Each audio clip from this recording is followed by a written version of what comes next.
Brook Dairy and has never lost his enthusiasm for agriculture. And I do mean enthusiasm. He is an eternal optimist who, against all odds, fought through mountains of red tape and converted opponents into supporters to successfully navigate the maze of red tape required to open his state-of-the-art dairy near Lecanto in Citrus County. Because of his determination and always taking the high road, his company, M&B Products, is a thriving packaging juice and is producing and thriving packaging juice and milk for a number of institutions, including schools, hospitals, and prisons.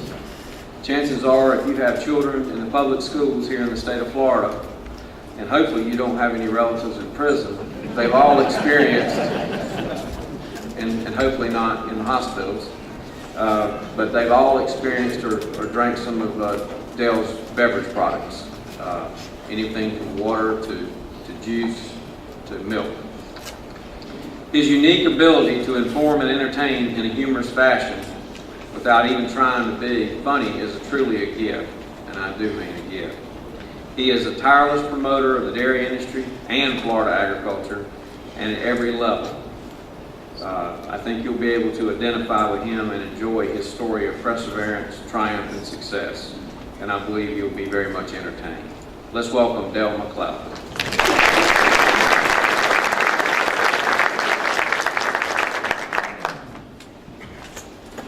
I don't know if I can live up to all that. Anyway, welcome. You know, I don't know about you guys, but I'm going to start out by acknowledging that I've had at least one miracle in my life, and I bet there's others in the room. The miracle I have, you can only keep by giving away. And the miracle I have is, my name's Dale, and I'm alcoholic, and I've not found it necessary to take a drink since March 28, 1983. And for that, I feel blessed.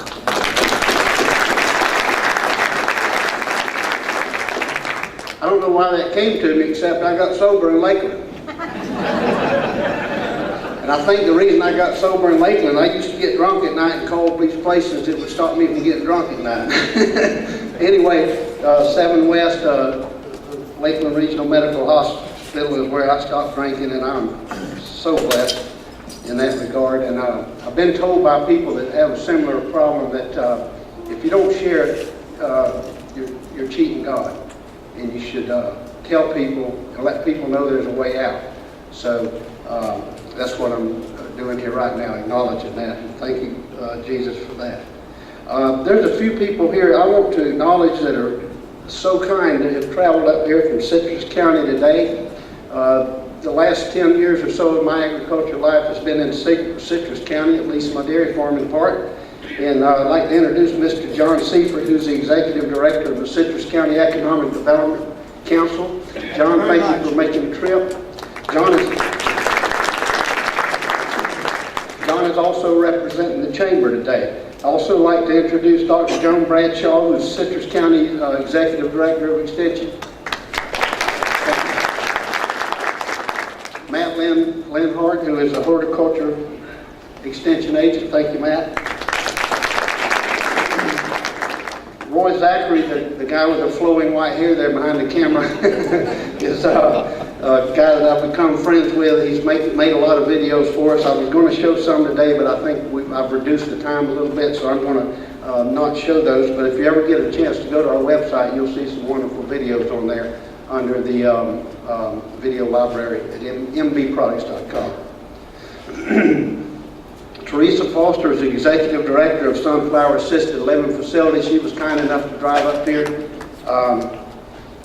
Later on, if I ain't doing too good and get a little age on me, I might just show up at her door one day. That's a wonderful facility up there. And anyway, thank you guys for coming. As he mentioned, Dale McClellan, a dairy farmer. My family was a Sunnybrook dairy family. We crashed and burned in 1979 when I was a pretty young guy, and I couldn't get that out of my system. I felt like a failure, and it wouldn't go away. And I always wanted the opportunity to reopen that old milk plant. I used to live across the pasture from it. And when I started working on it, In 1987, the building had junk cars inside of it. There were no tanks, there were no packaging machines. Part of the roof was laying in the floor and dog films was growing up out of the drain. And I had a lot of time to think about that. About 4 of those years before I got it started were in sobriety. And I wanted a chance. I used to put a lot of faith in just, praying for that opportunity every once in a while and becoming worthy and that sort of a thing. And I was still milking cows there. M&B actually started in June of 1977 at the Sunnybrook Dairy property, and the milk plant closed at a later date. It was a terrible closing. We back in those days, just to mention a few places that I can remember that were not only milking cows but packaging milk back then. We had right here in Lakeland, we had Maddox Dairy. One of the guys that used to work there taught me how to pasteurize milk. We had Cone Dairy in Plant City, had Sunnybrook Dairy, Florida Dairy, American Dairy, Tony's Dairy, Campbell Modern Dairy. What was the big one? Turner's Plantation Dairy. So there were, and they're all gone now. They were all gone, and I wanted so bad to have an opportunity to do that again. And what I decided to do was I had to come up with something that would allow me to do this. And back in those days, milk was very competitive because the big plants were gobbling each other up. You had like Borden's and Seal Test, Pet, Flavor Rich, Farm Best. And then what happened was Winn-Dixie started packaging their own milk. And then Publix did. And those big milk plants started eating each other up because the capacity was going away. There wasn't enough to keep them all busy. So I had to come up with somehow that I could do this packaging idea and be able to afford to do it. And the idea that I came up with was just a package for schools, hospitals, nursing homes, and prisons. And he made a little joke about prisons, but schools only open 180 days a year. Prisons open every day. Buy a lot more milk. But anyway, the thought process behind that, it seemed to be that all the big companies sort of treated schools as a stepchild. Them being a governmental agency, I was pretty sure even if I didn't make much money, I would get paid. So that was just my plan. When we started packaging milk, I mentioned to somebody in the back of the room earlier, most of the juice that was packaged in the Florida school system was Brazilian orange juice. And M&B Products and myself and my cousin, who was recently deceased, were responsible for getting the Florida school system back on Florida orange juice. We have lost some momentum with that recently. There's people in Chicago that's making some of the decisions of what our school kids in Florida eat. When I say Chicago, I should say out of state. It's not just Chicago. But so there is some stuff going on, but Commissioner Putnam's office is aware of it, and hopefully they can do something to protect our market. At any rate, I started working on that old building. It was a big old building. It was in bad disrepair. And somehow I got pity of the Department of Agriculture, and they would allow me to grade A1 room at a time. You go into this sparkling room and go through the next door, and it looked like you look bad. But I don't know, they went along with the idea, and we started packaging juice, and not too long ago, we were actually selling something to at least 80% of the kids in the state of Florida on a weekly basis. One of the items that we package, that has gone down due to the out-of-state product that's coming in on the juice items. But we were able to make the claim that it did happen at one time. Dairy farming, I was in our dairy farm was terrible.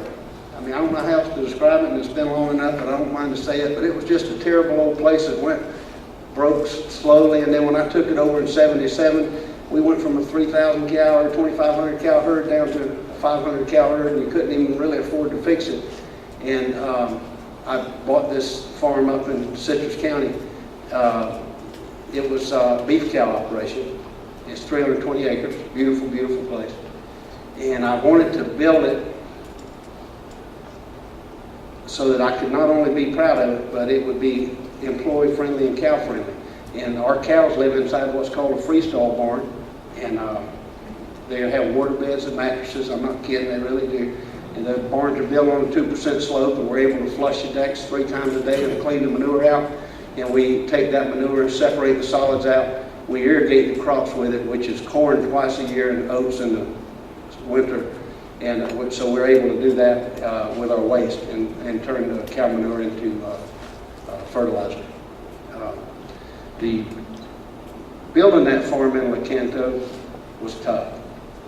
I didn't realize how tough it was. I had unfortunately been like too many people in agriculture. I stayed back and let other people do the political stuff. I didn't even know what was going on. You know, I was just dry paint. And I started building that dairy in about, I don't know, we was pouring concrete. Some of the neighbors went around and put flyers on mailboxes that had the skull and crossbones on it and stuff like this. We were going to poison their wells if they even had any water. It's going to kill you if you drink it. It's going to drive down property values and all that. I didn't know what to do. I didn't. I couldn't even quit, you know. I was in Georgia and I got a call from somebody who said there's a group of people meeting at the store tonight north of the dairy you're building. I ain't supposed to tell you this, but they're going to do what they can to stop you from building. I went down to that store, and I'm not exaggerating to tell you that most of the men there didn't have a shirt on. And they were, most of them, drunk. And they were just raising hell. Didn't even know what they were talking about. Newspaper was like this, writing it all down. And it became political hate. And I got a call from a guy named Mark Darling who was, I don't want to call him a lobbyist, but he was because I don't think he was, but he was a spokesman for the dairy industry that tried to do all it could to keep us out of harm's way. And Art called me and said, Senator Nancy Argentiano called. They want you in Tallahassee to speak Wednesday morning about this problem you're going through. And I said, I can't do it. And I was very serious. I said, I can't. I've got stage fright. I can't get in front of people. And Art said, I want you to come up. I want you to attend the Tuesday night Farm Bureau function. I don't remember what it's called. I apologize. But we can go around there and shake hands. And the next morning you're going to speak. And we're going to put somebody on either side. And if you faint, we'll catch you before you hit the floor. That's about all I got out of that. And I said, well, can't I send our lawyer or our engineer? They said, no, it doesn't mean anything coming from anybody but a farmer. I'm like 47 years old, learning to speak in front of people. Anyway, I went. I was scared to death, and I went to the Farm Bureau thing on Tuesday night, shook hands, ate cheese and all that. And next morning I went. I remember looking at that wall and it said Senate on top of it, and I was scared to death. And I went up and said my little piece and got out of there. And but I learned then that it's a shame that an adult person can't even defend themselves on something that's right. I mean, I was 100% right. I was 100% legal. I did everything. I went and bought property that was properly zoned. I did everything you could do, and it looked like I wasn't going to get to do it. And in my head, it was worse than that, you know. But I got a call from somebody, I don't even remember who. I still live in Pinota today, but I got a call from somebody that said, we'd like for you to consider being on the Hillsborough County Farm Bureau. And I had never been a member. Be honest with you, I didn't know what it was. It sounded beautiful. It sounded like something you put your clothes in the bedroom. I really didn't. Ken Smith at that dairy up in Brooksville, he was a Hernando Citrus president for 100 years. He said, Dale, you know, it'd be a little easier to defend you if you was a member. And he talked to me about that. I said, okay. I'm going to tell you something. If there's any Farm Bureau people here, don't get mad at me. This is the truth. Have you ever tried to join the Farm Bureau without buying anything? Just join? They didn't know what I was talking about. I did the same thing in Citrus. I told my controller, I said, I want to be a member in Citrus County and Hillsborough both. And he said, you can't do it. Anyway, I complained about it. They got that item resolved. Most of the time, people went there looking for something, and they were already members, and they had been involved their whole life. But I wasn't. I hadn't. But I became involved with the Farm Bureau as a board member, and it went on for a few years. And Sean Crocker, I believe was Sean's last name was Crocker, was the president then, and I was telling him this story that I just told y'all, and I was trying to get comfortable with being on the board and the fear that was going through my mind and everything. And Sean said, just remember this, Dale, the people that show up make all the decisions. And I've probably heard that 1,000 times, but that day it stuck in my head. And I've learned since then it's true. The people that show up make the decisions. And there's a lot more crazy people show up than there are us. I learned that too. We have to show up. And I learned the hard way that I have to stand up. I have to do this. The only way that I can get over fear of speaking in front of people is by speaking in front of people. Some guy told me one time, he said, you know, you can sit in your garage the rest of your life and you'll never become a car. You got to take some action. So this is my action. I'm taking action. And if I'm asked to speak, I speak. And I'm happy to do it. We give, I don't know how many tours we've given our dairy farm in LaCamp, but I bet it's more than 100. And when somebody calls and that says we would like for you to support my run for U.S. Congress, which Rich Nugent did the other day, we try to do something for them. And we try to push ahead with that. And so I've had a difficult period that's been very good. It's like I quit drinking when I was around 27 or 28, but so that crutch went away. Then about 20 years later, I had to learn to do this, and I really thought I was doing pretty good. Then I read some literature and it said, you know, it's talking about fear, and it made me understand fear because I have fear. I thought that I thought that courage was the absence of fear. I just had never been taught or never heard it. But for me, courage is looking fear in the eye and doing the right thing. And I've had a lot of those situations in my life since 2003 when I tried to open that dairy, and I got involved with the Hillsborough County Farm Bureau and later became its president. And I learned so much by being part of Hillsborough County Farm Bureau. I can't say enough about it because I was like I was thrust into something, and I was a teenager and everybody around me had been there forever, and I didn't know anything, but they were all kind. I seen Hugh a while ago, Gramley, he was very kind to me. And I said some things a couple times that was way stupid. But he never said that to me. He taught me.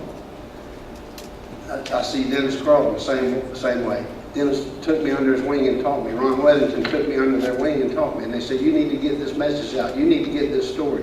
You need to tell people what it's like to be in agriculture. And they would get into the stories about George Washington was a farmer and all this kind of stuff, and tell me that back then 100% of the people were farmers, and now it's 3% or whatever that number is. But it's a very small percent, and I've had to learn to come out and do what I can to be a part of this community, be a part of the agriculture community. But something happened to me as a result of being in Citrus County while on the board and later president of Hillsborough County Farm Bureau. I was learning from Dennis and Hugh and the board and Ron, and I was in Citrus County seeing how far behind agriculturally, not the farming part, but representing ourselves part, how far behind they were. And the Lord started working in my head again. And I got involved in Citrus, and I got with John Seifer, and I said, John, we would like to start a subcommittee of the Economic Development Council. They have something in Hillsborough County that's called the Agriculture Economic Development Council. We need to help agriculture grow. We need to become a voice for agriculture. We need to do this. So that thing started running, and I was trying to do that while I was president of the Hillsborough County Farm Bureau. One of the main people in my company, my cousin Rocky, who's now deceased, was sick with cancer, and the wheels were wobbling on me. I mean, I was coming apart, and I just couldn't do it all. And I had to go in and tell the Farm Bureau board one night, I'm not one of these guys that say 2 years from now I'm going to hang my head up. Today was the day for me. I was going to turn out anyway in 3 or 4 months, and I just told the board I just can't do it anymore. I'm sorry, I'm going to have to resign effective tonight, and I'd like to chair this meeting if y'all let me. And that's the way that it went. And I took the time that I was putting in Hillsborough, and I put it in Citrus County. And I went to Citrus County, and I said stuff to those people like, I don't know if you need it or not, but you need me. You really need me up here, whether you need it or not, whether you know it or not. And so I got with John, and we started that subcommittee, and back then, the economy was flowing, money was, flowing everywhere. And then the economy slowed down, and the EDC began to have some woes like every organization did. And the Agriculture Economic Development Council Committee was needing to keep going, and I didn't want to become a burden to the EDC. And it got in the paper and everything, and Dr. Joan Bradshaw gave me a call and said, Dale, we at Extension would like to help you do whatever it is. I'm not sure whatever it is you want to do, but we would like to help with that. And that's been a number of years ago now, but the Extension office in Citrus County, we meet the second Monday of every month. And we usually have more than 35 people, and we usually have a couple of 3 county commissioners that show up, even when it's not election year. So we have made ourselves relevant. That's the word that Chip Hinton taught me. You got to make yourself relevant.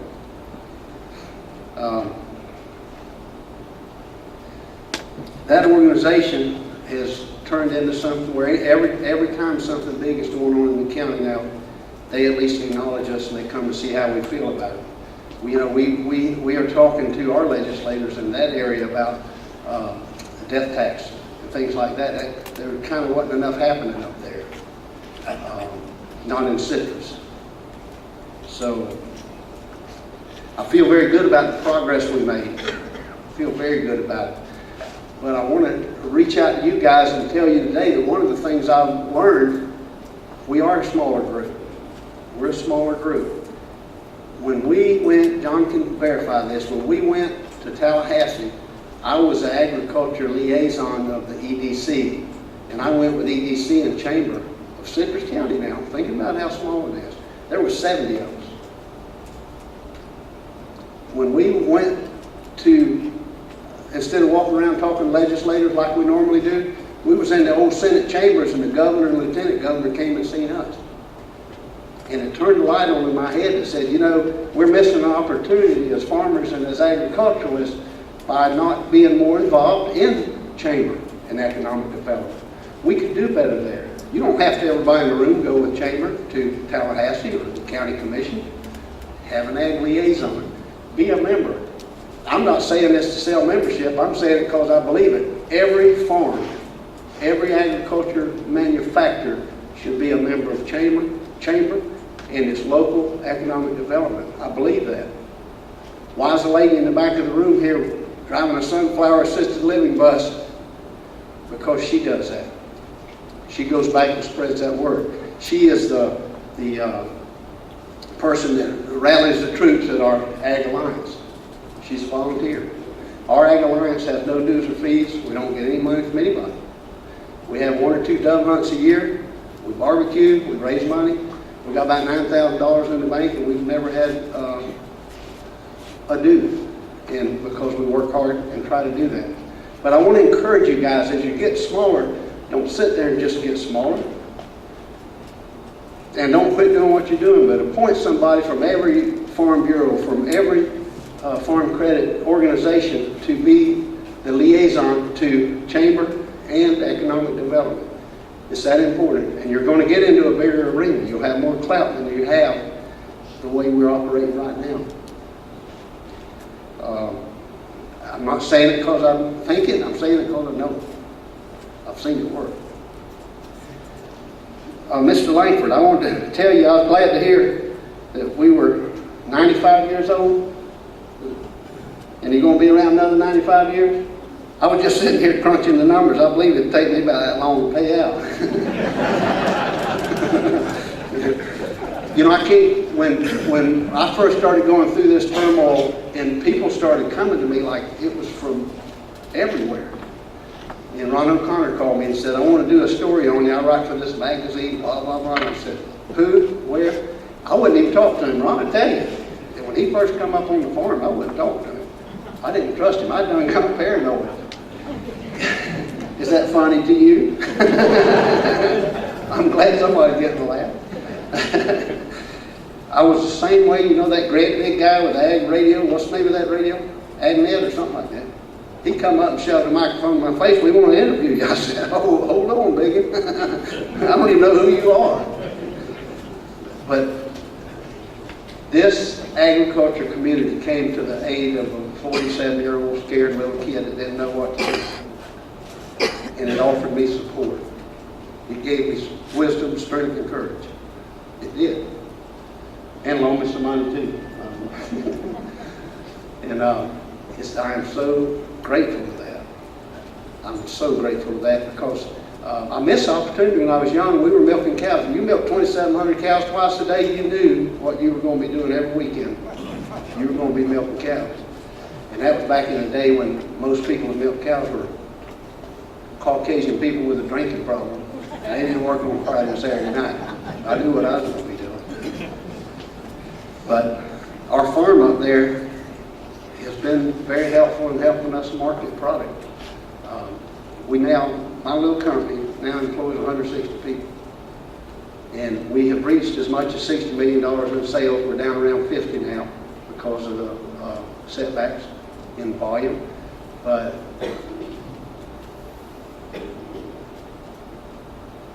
fear not, faith answered, and no one was there. And as much fear as I have in me, I'm very grateful that I didn't allow it to control me. I did when I was younger. If I felt like somebody's going to say something to me or whatever, I'd just back away from that. I wouldn't do it. And I might blow a big story, but I wouldn't actually do it.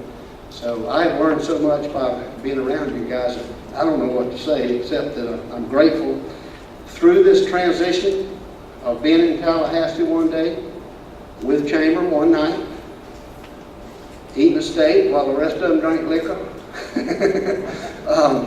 I told our Chamber president, I said, I need somebody who can make a video at my farm. And Roy made it. I met Roy as a result of that trip from Citrus to Tallahassee. And Roy came out, and we've been all over the state, my little Volkswagen, and two great big fat guys riding in a Volkswagen Beetle diesel.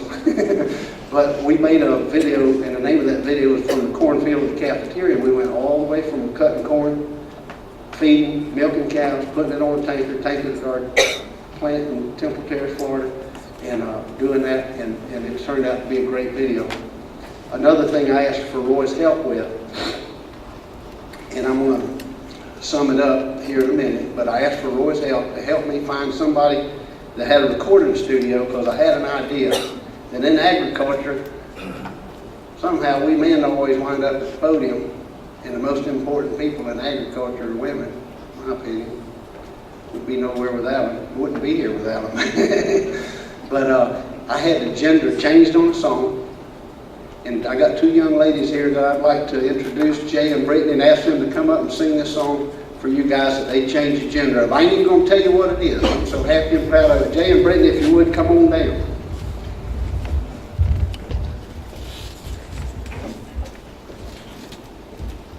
Is our sound guy with us? Oh, I didn't see you back there. See, they're everywhere. These people are everywhere. Now, Jay and Brittany won, y'all don't laugh, this is true. One of them won the Cooter contest of 06 in Inverness, and one of them 08. I think I got that right. And they were both friends, and I told them of this crazy idea, and these young ladies were nice enough to do this for me. Thank you, ladies. Go ahead.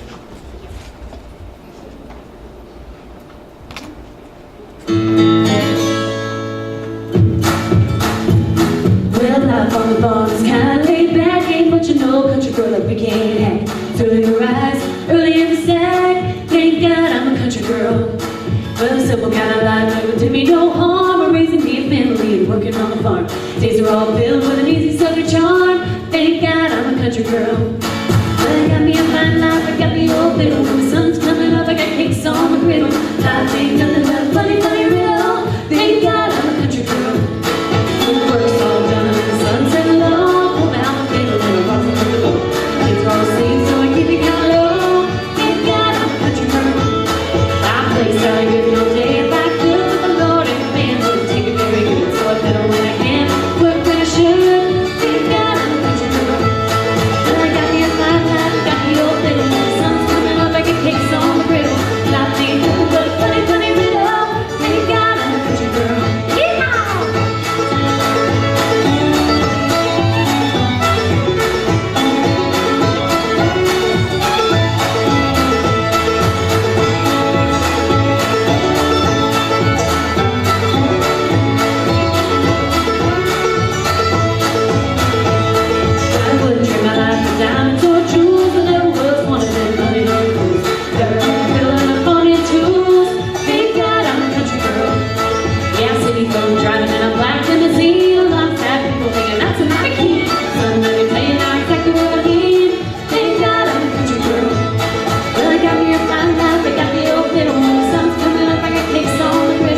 Folks, I could talk for the rest of the day, but I'm not going to. I'd like to thank Ron O'Connor and Mr. Holt. I'd like to thank Farm Credit for being our lender and helping us be in this agriculture life and having another shot at making the old family farm come back.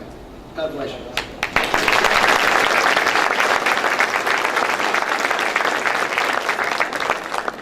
Thank you, Dale, and thank you, ladies, for, I know I saw something.